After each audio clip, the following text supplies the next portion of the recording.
Binash nga ng malala ito ngang si Jennie dahil nag-viral nga ang sinabi nga niya kay Basha na hindi nga raw giving si Basha na maging Yumi dahil hindi nga raw siya babae.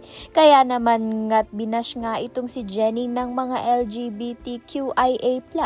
Dahil nga sa sinabi nga niya na apektuhan naman nga ang buong grupo nga niyang Yumi dahil siya nga ang leader matapos nga ang kanilang panalo sa P-Pop Group of the Year Award. Ngayon naman nga ay babagsak na naman nga ang grupo nila dahil nga sa nag-viral nga dito kay Jennie.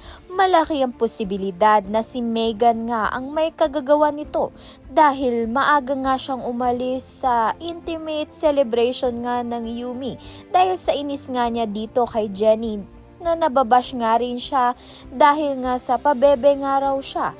Kaya naman nga't sa inis nga nito ni Megan ay gumawa nga siya ng issue upang ang si Jennie naman nga ang mabash.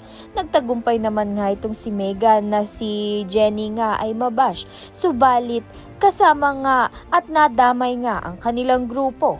Kaya naman nga't yan at iba pa ang dapat nating pakaabangan. Maraming salamat sa iyong panonood.